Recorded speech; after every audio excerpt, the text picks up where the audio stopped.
되길 희망을 안고 달려갈 거야 너에게.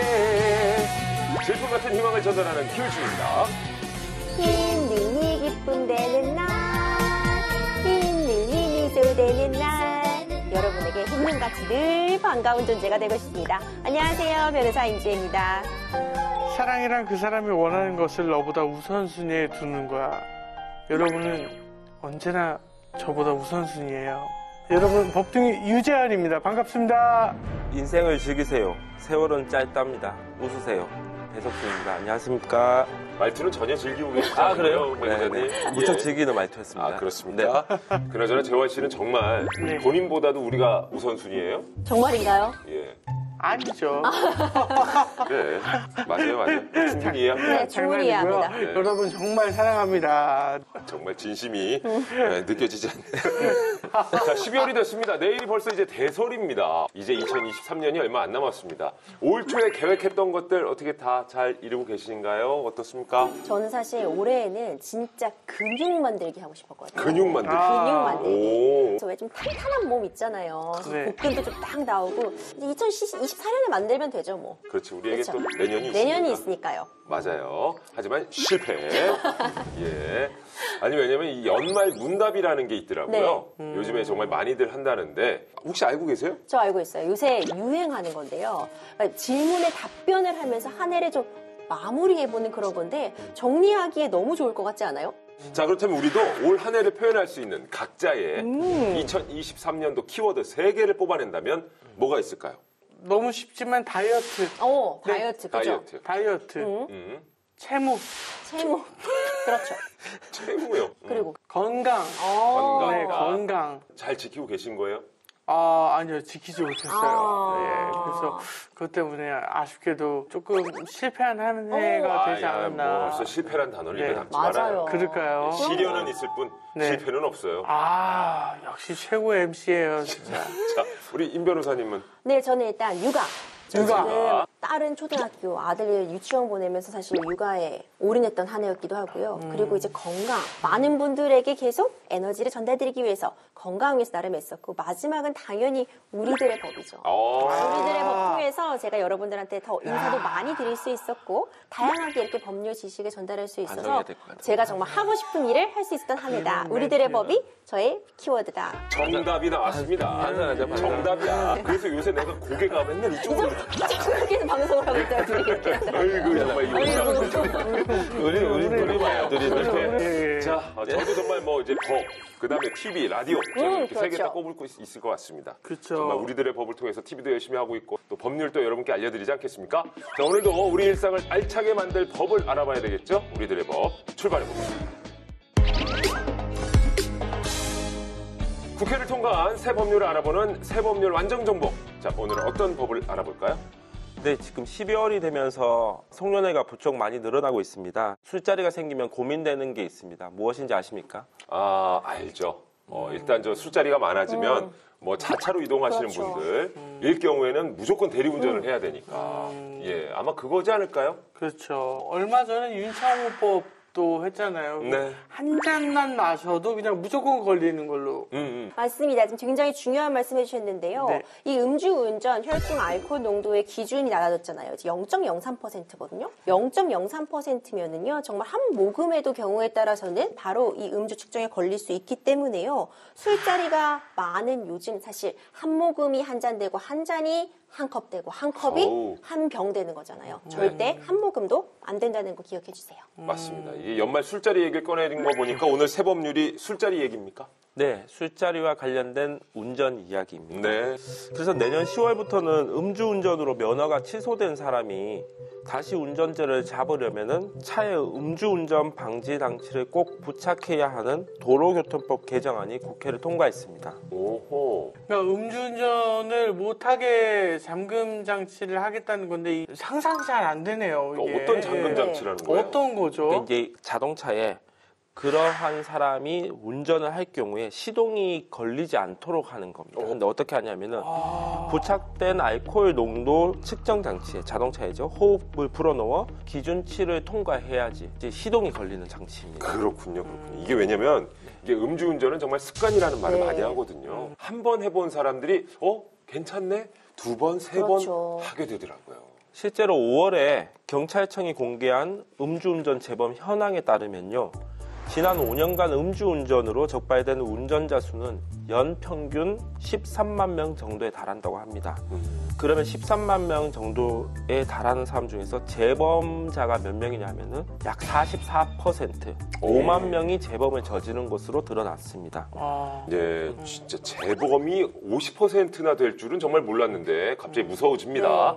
자, 그렇다면 음주운전 방지 장치를 설치하는 기준 있을까요? 네, 음주운전 방지장치를 설치하는 대상은요, 5년 이내에 2회 이상 음주운전으로 운전면허 취소 처분을 받은 사람을 그 대상으로 하고 있습니다. 면허 취소 기간이 이제 지나고 다시 운전면허를 취득하려고 할 때에요, 이 방지장치를 부착해야만 운전면허를 받을 수 있도록 하는 거죠. 그러니까 술 먹고 면허 취소된 사람은 음주운전 장치를 달아야 면허를 다시 주겠다. 이런 의미인 것 같은데 이 장착 기간도 정해져 있어요, 혹시?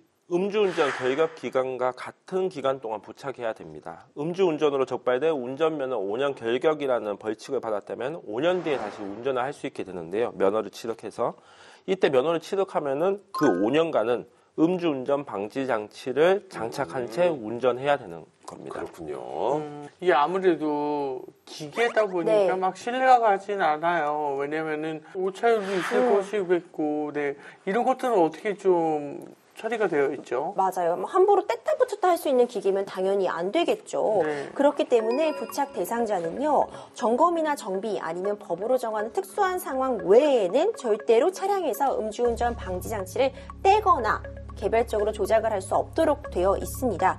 그리고 운행 기록을 1년에 2회 이상 의무적으로 시도 경찰청에 제출해야 하는 것으로 되어 있기 때문에 그런 우려는 조금이라도 좀 줄일 수 있지 않을까 싶네요. 네. 우리나라에서 이제 만드는 음주운전 이 방지 장치는 다른 나라에서 만든 것보다 조금 더 기술력이 향상된 장치라고 합니다. 시동 걸 때만 이게 작동하는 게 아니라 주행하는 것도 전부 다 모니터링을 해서 음주 운전 혹은 운전자의 주행 패턴까지 다 파악을 해서 약간의 사고 같은 것도 방지할 수 있도록 해주고 여러 가지 이 안전 장치들을 마련을 하는 것 같습니다.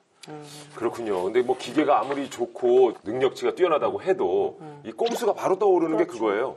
옆에 사람한테 부탁하는 거. 내가 술 마셨지만 술 마시지 않은 친구한테 한 번만 풀어줘. 나 운전하고 갈래. 그럼요. 다른 사람이 후 풀어주는 거. 이거 어떻게 되는 겁니까? 사실 이런 친구는 절대 불러주면 안 돼요. 서로 그치. 같이 놀면 안 되는 사람들이에요. 네. 이런 맞아요. 사람들. 적발되면은요, 바로 처벌 조치 들어갑니다. 이번 개정안에 따르면요, 실제 운전자가 아닌 다른 사람이 음주운전 방지 장치에다가 대신 호흡을 불어넣거나 아니면 기타 다른 방법으로 자동차에 시동을 걸게 하는 경우에 1년 이하의 징역 또는 300만 원 이하의 벌금에 처하도록 규정을 하고 있습니다. 친구 부탁으로 뭐 정 때문에 마지 못해서라도 후 불어주다가는요, 처벌받을 수 있다는 점 꼭 기억해 주세요. 예. 자, 그리고 우리보다 앞서서 이 제도를 활용하는 다른 나라가 굉장히 많은데 실제로 효과가 있었는지도 궁금합니다. 네, 음주운전 방지 장치를 처음 도입한 나라가 미국인데요. 미국은 2006년부터 2019년까지 음주운전 교통사고 사망자 수가 19% 정도 줄었다고 합니다. 오. 또 음주운전 시도하는 것도 300만 건 이상 감소했다고 하고요. 특히 미국 일리노이주 같은 경우에는 음주운전 감소 효과가 무려 81%에 달한다는 조사도 나왔습니다. 그렇군요, 그렇군요. 정말 이제 개인의 의지로 안 된다면 기계의 힘을 빌려서라도 이렇게 막아야죠. 특히 연말에 이제 술자리 많을 텐데 꼭 대리운전 아니면 차를 놓고 가시는 것을 말씀을 드리고요. 이제는 우리 일상을 더욱 안전하게 만들어주는 입법자들 만나봐야 되겠죠. 오늘의 주인공은 바로 이분입니다.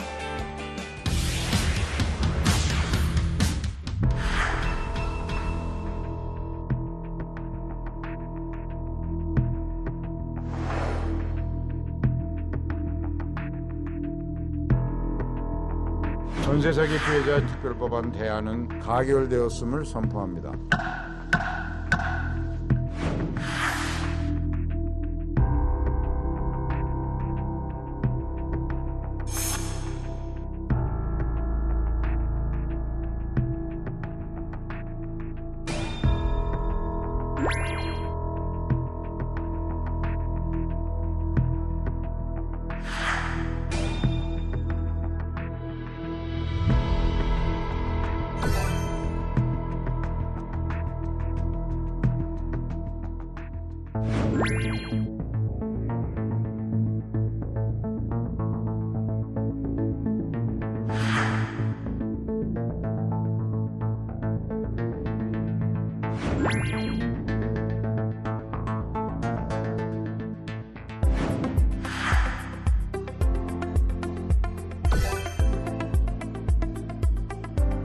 전세사기 피해를 신청을 했다가 거의 한 96%가 증빙을 못하기 때문에 사실은 피해 구제를 못 받고 있는 것이죠.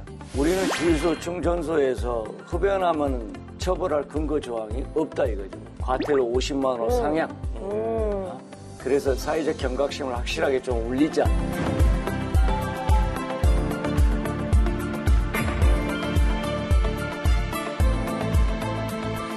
대한민국 경제는 내가 지킨다. 중소기업, 소상공인의 빨간불이 켜지면 언제나 반드시 짠 하고 나타나는 K맨, 더불어민주당 김경만 의원 자리하셨습니다. 어서 오세요. 네, 반갑습니다. 729만 중소기업과 소상공인의 지킴이이자 수호천사 더불어민주당 김경만 국회의원입니다. 예, 반갑습니다. 예.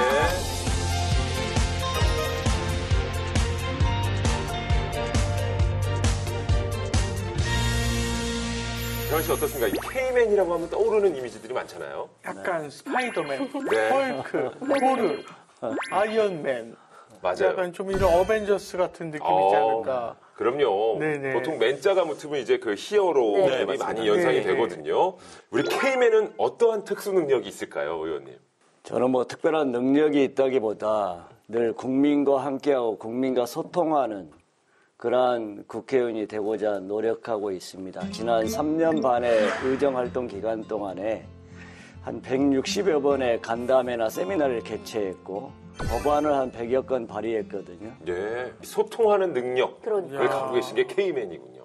근데 이 K맨이라는 별명은 혹시 주변에서 지어준 별명인가요? 글쎄요, 저희 국회에 들어와서 보좌진들이 아마 닉네임을 그렇게 생각을 한 것 같아요. 김경만 의원이시니까 그러니까요. K, K. 맨, 그렇죠. 만. 그런 의미도 있고, 뭐, 네. 우리가 뭐, 한류할 때 뭐, K 그쵸. 스포츠, K 문화, 이렇게 하지 않습니까? 여러 가지 다중적인 좀 의미가 있는데, 뭔가 좀 중소기업과 소상공인을 구원할 파워풀한 사람, 이런 네. 의미도 있지 않을까 생각해요. 맞습니다. 정말. 사실 의원님은요, 중소기업 중앙회에서 무려 30년 네. 동안이나 정책통으로 활동하신 사실 중소기업 전문가 중에 전문가시거든요. 네. 이 30년이면 대한민국의 경제의 성장, 위기, 그 네. 풍파를 함께 다 겪으셨을 것 같은데 네. 어떤가요, 의원님? 정말 많은 일들이 있었죠. 글쎄요. 10년이면 강산이 변한다고 하니까 우리가 97년에 외환위기가 있었고 2008년도에 글로벌 금융위기가 있었고 2019년, 20년도에 코로나 위기가 있었지 않습니까? 그런 속에서 대한민국 경제 또 중소기업 소상공인들이 여러 가지 부침과 어려움을 겪어왔던 것을 많이 보아왔습니다. 그렇군요. 우리 경제에서 정말 중소기업이 얼마나 중요한 역할을 차지하는지 네. 저희도 배운 바가 있거든요. 네. 중소기업이 우리나라 기업에서 차지하는 비중도 굉장히 높고. 네, 빙고 예. 맞습니다. 네. 모든 사람이 자기의 주민번호가 있듯이 네. 네. 중소기업도 우리가 주민번호를 만들어줬어요. 네. 그래요? 그래서 그 숫자만 보면은 대한민국 경제에서 중소기업의 유상이라든지 역할 이것들을 한눈에 알아볼 수가 있거든요. 네. 9981나 78 네. 네. 앞에 99는 대한민국 기업 숫자에서 99%를 중소기업이 차지하고 있다. 맞아. 그다음에 81% 대한민국 고용의 81%를 중소기업이 담당하고 있다. 그다음 뒤에 78은 네.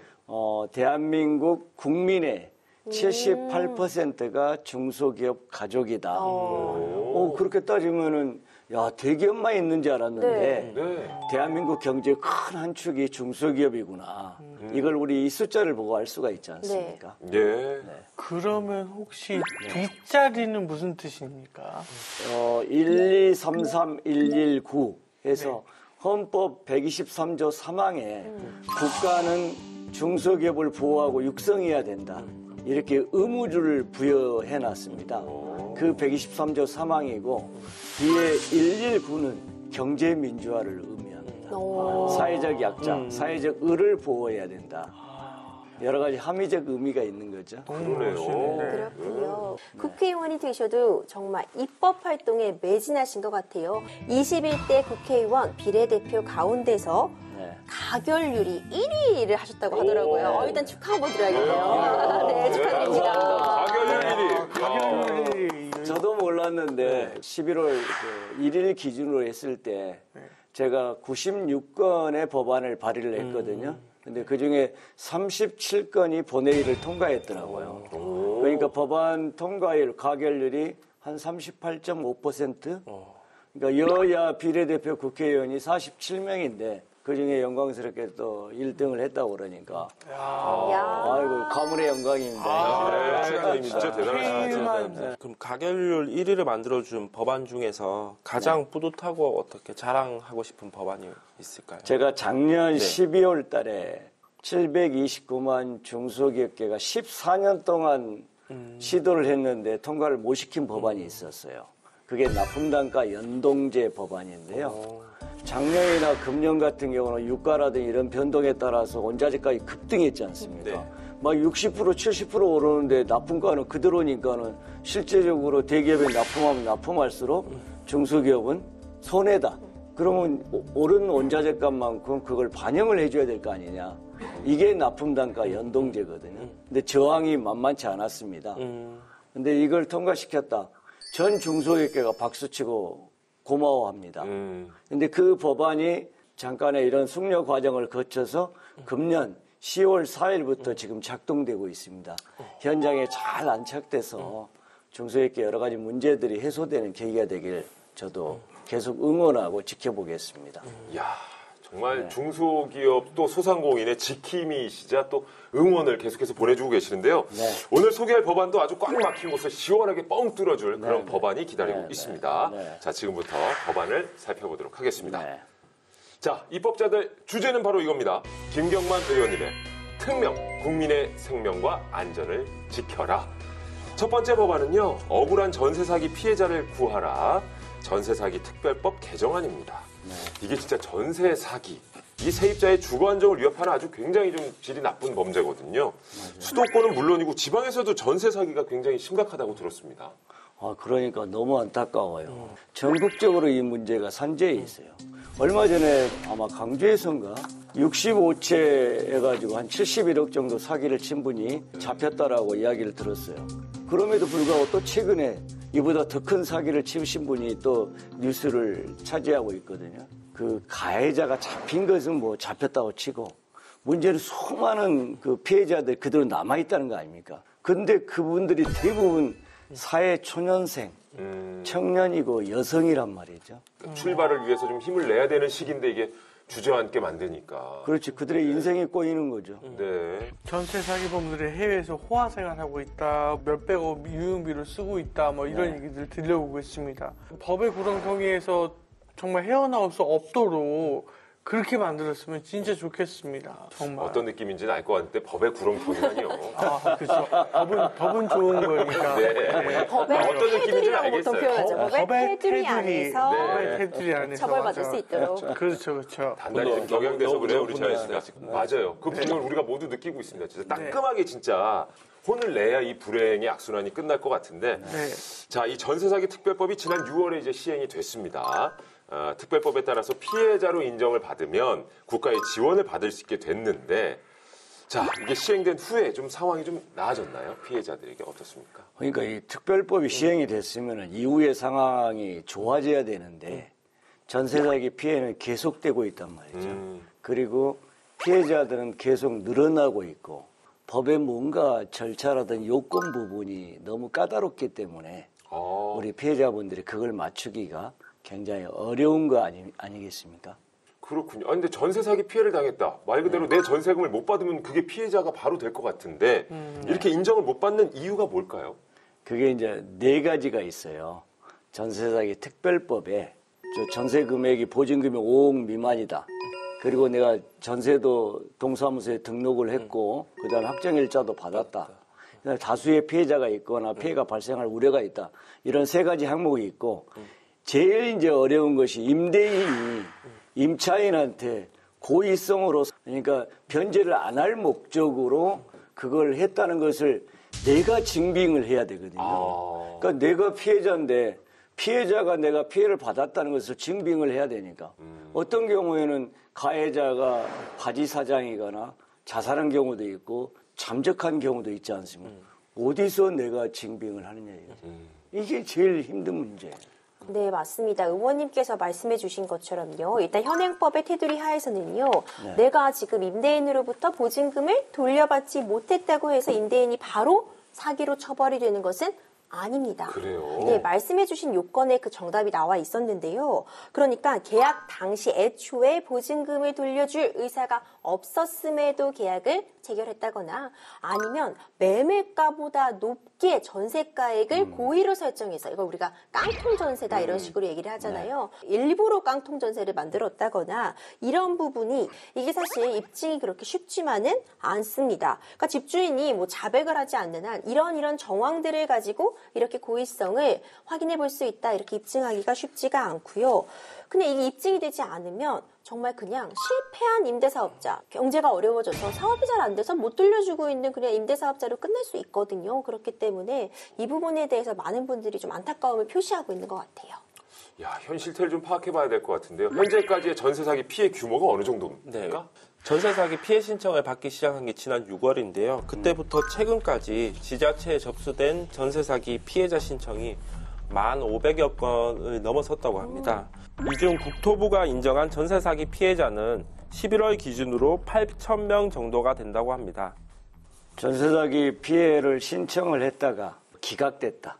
요건을 충족시키지 못해가지고 그게 한 552건이라고 보면은 그 요건을 충족시키지 못한 경우가 531건인가 제가 되는 걸로 알고 있습니다. 그러니까 거의 한 96%가 임대인의 그 고의성 여부를 증빙을 못하기 때문에 사실은 피해 구제를 못 받고 있는 것이죠. 그래서 그 부분에 대해서는 뭔가 좀 완화된 측면이 있어야 되지 않는가. 이 부분이 의원님의 그런 법안에 좀 반영이 된 부분이 있을까요?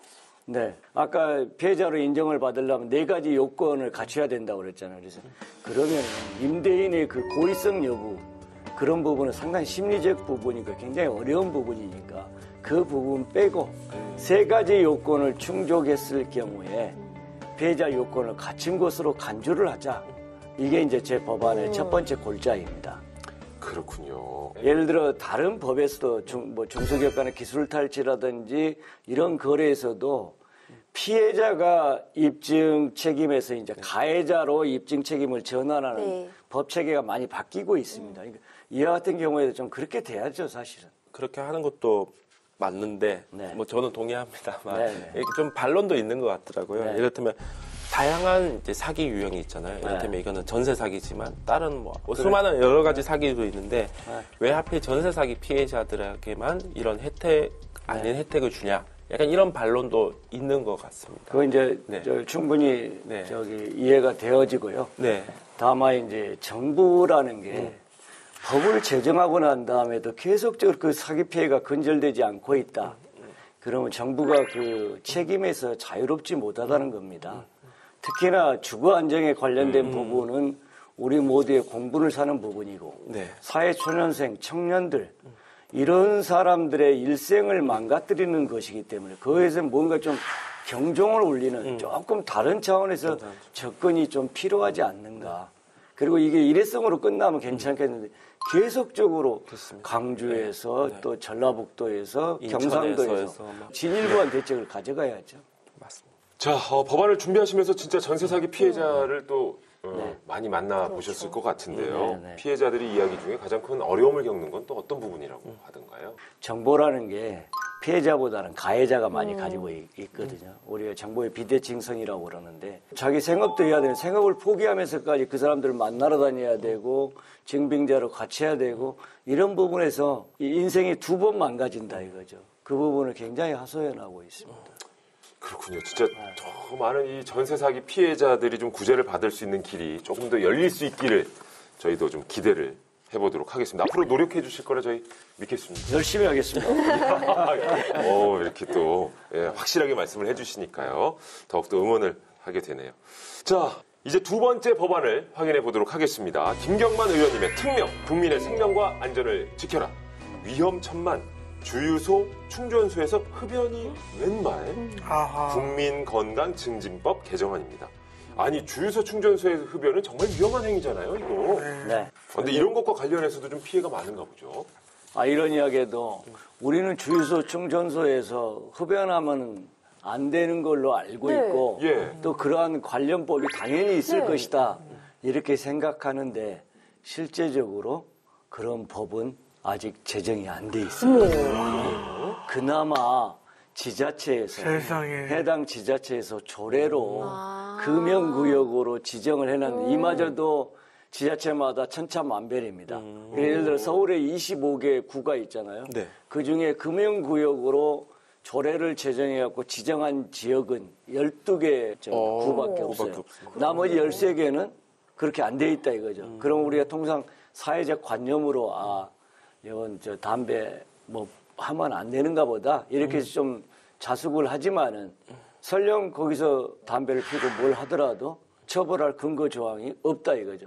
그나마 12군데는 조례라도 제정이 됐으니까 10만 원 과태료라도 물리게 되지만 깜짝 놀라셨죠? 네. 깜짝 놀랐습니다. 진짜 네. 이게 너무나 확실한 상식이기 네. 때문에. 그렇죠. 네, 저의 이야기지만 그 담배를 태우시고 계시던 분께서 나오셔서 주유를 하시는 거예요. 그래서 그 사장님께서 담배불 얼른 끄시라고. 어우, 그러게요. 네, 아찔하네요. 그랬더니 끄겠다고 그러고 바닥에다가 그거를 놓고 끄시는데 그때 그러면 그분께서는 뭐 딱히 처벌받을, 네. 규정이 없었을 수도 있는 거예요. 그랬군요. 네. 야, 자, 근데 주유소 말고도 아까 말씀드렸습니다. 담배를 피면 안 되는 곳이 또 있죠. 네. 예, 요즘 전기차가 늘면서 그렇죠. 뭐 아파트든 혹은 뭐 주택이든 이런 곳들이 굉장히 많이 있습니다. 바로 전기차 충전소. 맞아요. 요즘 예. 이런 곳들 정말 많이 보이죠. 지하주차장 보면은 사실 전기차 충전소 다 설치되어 있고요. 지상주차장 갖고 있는 그런 거주 공간에서도 요즘은 밖에 다 전기차 충전소 마련되어 있더라고요. 예. 하지만 이게 또 언뜻 생각하기에 기름은 아니니까 네. 그렇죠. 전기차 그냥 충전이니까 그 앞에서 충전기 꽂아놓고 또 이제 담배를 피면서 기다리는 분도 계시더라고요. 이것도 위험한 행동인 거죠. 그렇죠. 왜냐하면은 주유소나 LPG에 비해서 전기차나 수소차 충전소는 조금 안전할 것이다. 네. 이런 사람들의 관념이 있지 않습니까? 예. 그리고 최근에 들어왔잖아요. 그러니까 조금 이제 덜 이렇게 위험도를 느낀다. 이런 건데 훨씬 더 위험할 수가 있습니다. 그래요? 그럼요.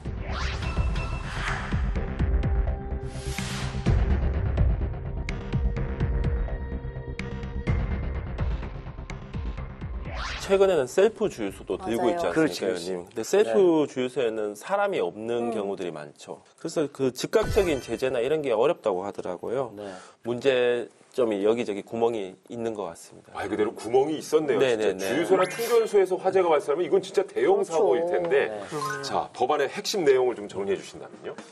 주유소, LPG, 전기차, 수소차 충전소 여기는 전체 지역을 금연구역으로 지정을 네. 하자. 네. 그다음에 두 번째 과태료.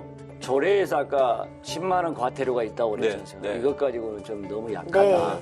과태료 50만 원 상향. 그래서 사회적 경각심을 확실하게 좀 울리자. 이게 두 가지가 포인트입니다.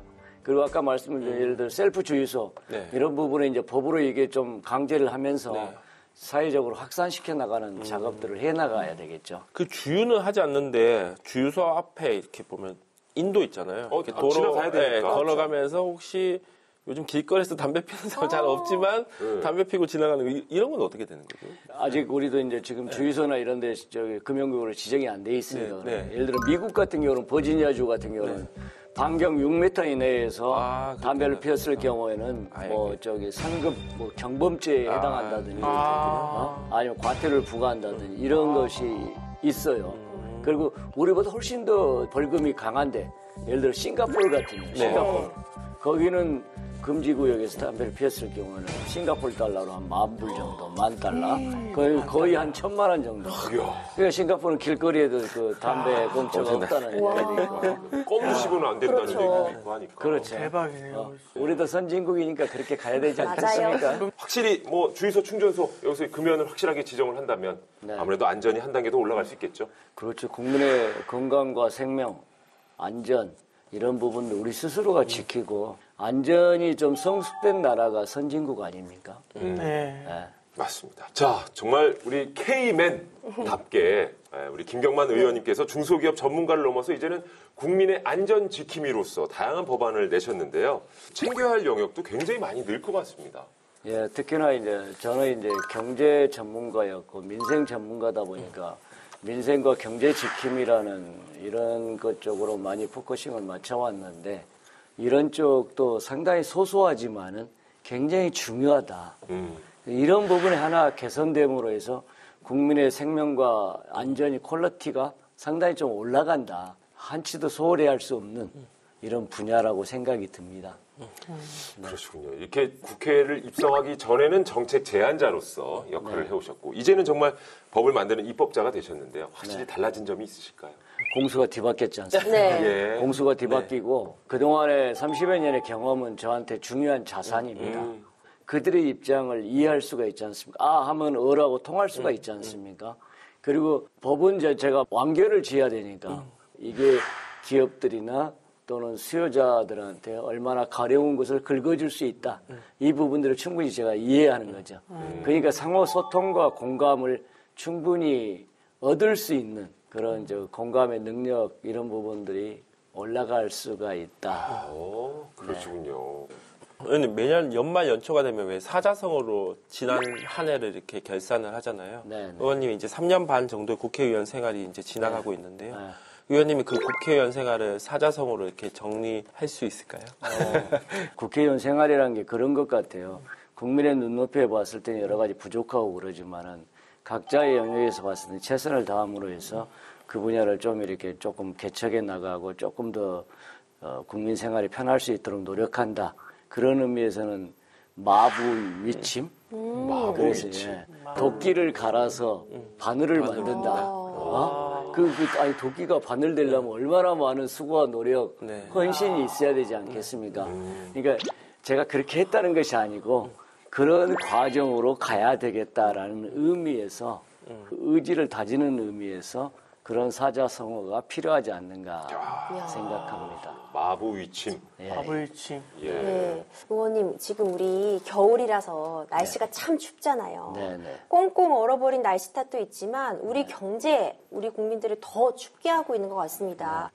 의원님, 앞으로 이런 경제 문제 해결하기 위해서 남은 의정 활동에 목표가 있으시다면 어떤 거 갖고 계실까요? 지금 수출과 내수가 빨간불이고 모든 경제 지표가 빨간불이기 때문에 굉장히 좀 마음이 안타깝고 또 어렵습니다. 특히나 이게 경제가 어려울수록 서민들의 삶, 민생의 삶은 더 후벼판다고 그러지 않습니까? 그 당사자가 중소기업과 소상공인 자영업자분들인데 그러면 이들의 삶을 조금 더 나게 할 수 있는 납품단가 연동제 10월 4일부터 작동이 되고 있는데 이게 제대로 현장에 안착이 될 수 있도록 할 필요가 있고 또 우리의 많은 그 뿌리 산업이 있어요. 주물이나 금형, 열처리. 이런 사람들은 연료비가 연동이 안 되기 때문에 그들에 대해서는 보완 입법을 할 수 있도록 그다음 소상공인들의 좀 자금 사정이 나아질 수 있도록 관련법을 좀 개정해서 충분한 보증을 좀 공급할 수 있는 거 이런 것들은 또 앞으로도 그래서 이 좀 공정한 좀 기울어진 운동장에 좀 바로 설 수 있도록 하는데 좀 중점을 두고 남은 기간을 최선을 다하겠습니다. 알겠습니다. 저희도 옆에서 항상 응원을 할 텐데요. 네. 재환 씨 어때요? 오늘 의원님과 함께 이렇게 또 입법자들 네. 지켜봤는데 사자성어로 우리 의원님께 드리고 싶은 말씀이 있을까요? 저는 제가 아는 사자성어가 견문발검밖에 없어서 견문발검이요. 네, 예. 파리를 보고 검을 든다. 뭐 어떻게 생각하면 모든 게 매사에 최선을 다한다 이럴 수도 있을 것 같습니다. 재환 씨 감사합니다. 네, 감사합니다. 김경만 의원님 감사합니다. 응원의 메시지 전해주신다. 네, 의원님 우리 K맨 사실 중소기업이 바로 서야지 나라 경제가 튼튼해진다. 누구나 알고 있는 얘기인데 사실 어떤 정책적으로 입법적으로 해결하실 때 어떻게 보면은 대기업 위주라던가 더 큰 기업 위주로 흘러갔던 것도 맞는 것 같아요. 맞아요. 역시 의원님께서는 이 30년 중소기업 전문가답게 중소기업이 궁금한 것, 중소기업이 필요한 것을 딱 알아서 탁탁 긁어주고 계신 것 같아서 너무너무 감사한 마음이 들고요. 우리나라 경제 그리고 우리나라 중소기업이 더 튼튼해질 수 있도록 앞으로도 계속 절치부심하셔서 달려주셨으면 합니다. 아이고, 고맙습니다. 배려해 주셔서 감사합니다. 감사합니다. 야, 절치부심 나왔고요. 아니 저는 의원님이 그 법안 발의한 게 가결률이 가장 높게 나왔잖아요. 그게 아마 다른 이유가 아니라 아마 또 여야 합의를 이끌어내는 그 과정 속에서 입장이 다르고 정치적으로 치열하게 다투는 국회의원들도 서로 설득할 수 있었던 힘 때문이었던 게 아닌가라는 생각을 합니다. 네. 그러니까 내년 네. 총선에서도 감사합니다. 더 좋은 모습 보여주시고 네, 네. 또 이 협치하면서 네. 가장 중심에는 소상공인, 중소기업을 두면서 의원님대로 가시면 더 좋은 결과 있지 않을까 합니다. 응원 드리겠습니다. 네, 고맙습니다. 예. 네. 자, 그야말로 정말 끈기와 열정으로 이 법안을 끝까지 관철시키는 김경만 의원님, 우리 시청자 여러분께도 마지막 인사 부탁드리겠습니다. 시청자 여러분 반갑습니다. 올 한 해가 어느덧 마무리돼 가고 있습니다. 또 날씨가 추운 만큼 경제 또한 굉장히 어렵습니다. 그러나 우리는 당신이 있기에 행복하고 당신이 있기에 살만한 세상이다라고 이야기합니다. 어렵고 힘든 세상 서로 손을 맞잡고 힘내서 극복해 나가시죠. 감사합니다. 예, 지금까지 K맨 김경만 의원이셨습니다. 감사합니다. 감사합니다.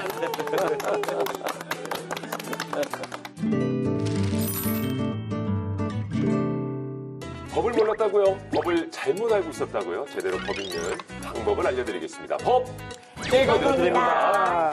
자, 요즘에 빈대믹이라고 들어봤어요. 이 빈대 너무 때문에. 무서워요. 요즘 빈대가 진짜 전국에서 난리잖아요. 그래서 이런 빈대 무서워가지고 여행 가기 꺼려지신다는 분들도 있고 맞아요. 기차 같은 것도 아무 좌석이나 앉기 좀 걱정된다 이런 분들 정말 많더라고요. 네. 확실히 우리나라가 빈대 청정국이었거든요. 맞아요. 그죠? 예, 그런데 갑자기 이제 글로벌 사회다 보니까 진짜 해외에서 유입된 빈대들이 많다고 하는데 오늘 법 읽어드립니다에서는요 빈대 때문에 어려움을 겪은 일이라고 합니다. 어떤 사건인지 만나보시죠.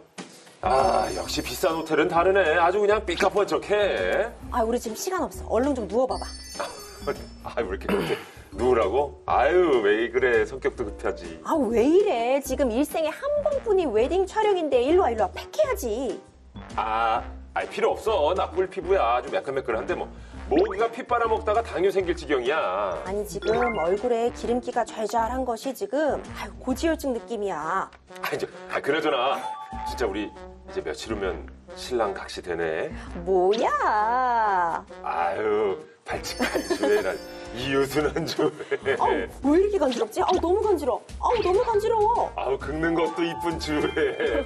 난 주애면 돼. 너무 간지러워. 이거 뭐야. 빈대잖아. 빈대 물린 주애. 나도 빈대처럼 미쳤어, 정말. 안아줘야지. 미쳤어. 너무 간지럽다고. 나 너무 간지럽다니까. 아니, 호텔에 빈대가 있는 게 말이 돼요? 아니, 청소를 어떻게 한 거야? 나 지금 너무 간지러워요. 진짜 이거 봐. 어쩔 거야. 내일 웨딩 촬영인데 빈대 물려서 피부가 난리 났잖아요. 죄송합니다. 저희가 200만 원 배상해 드릴게요. 200만 원이요? 지금 병원비에다가 웨딩 촬영도 망쳤고 그리고 내 정신적인 충격 어떡할 거야? 반에는 주애 안아줘야지. 간지러웠어. 아니, 지금 이럴 때야. 나 지금 이 사람도 빈대 물렸거든요.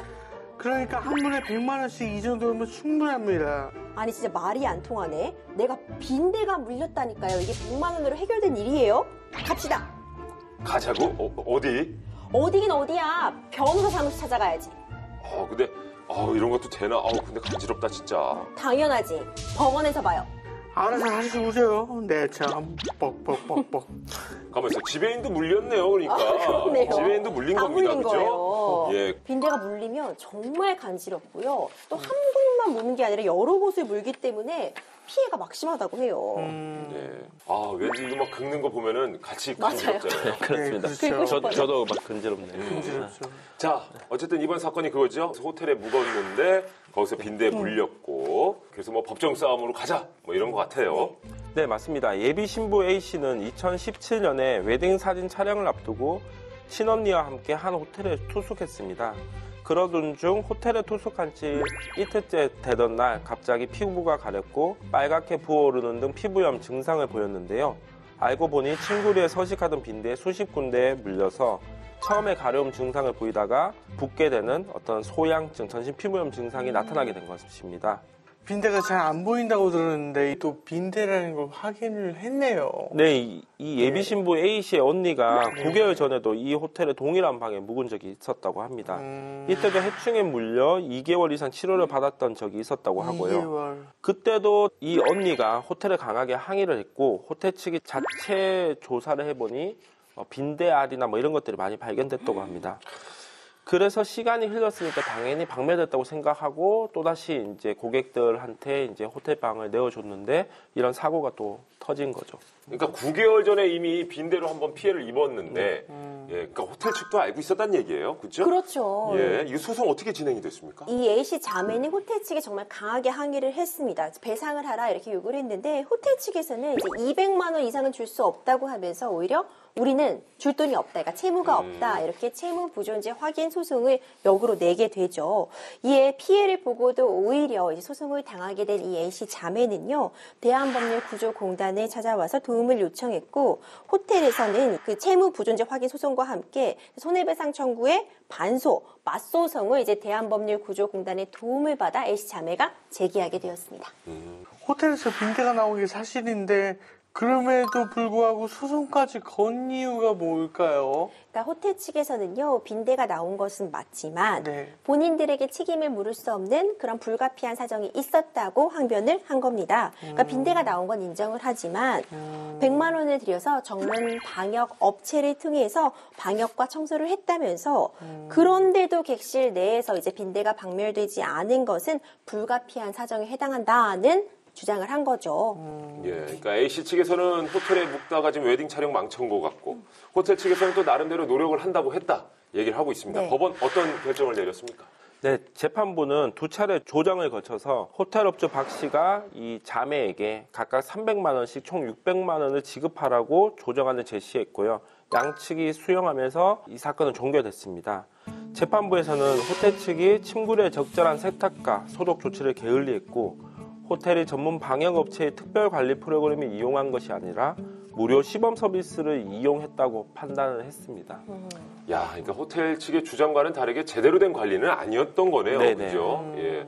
말 그대로 빈대 무시했다가 더 큰 돈 날리게 됐습니다, 지금. 만약에 그러면 어디 여행을 갔어요. 근데 빈대를 발견을 했어요. 그러면 이거 신고를 할 수 있나요? 혹시 그러면은? 네, 지자체 위생과 또는 한국소비자원을 통해서 민원을 접수를 하면은 행정처분이 진행될 수 있도록 할 수 있습니다. 그래서 공중위생관리법에 따라서 숙박시설의 업주는 손님에게 어떤 안전하고 깨끗한 어떤 환경을 제공해야 될 의무가 있는데요.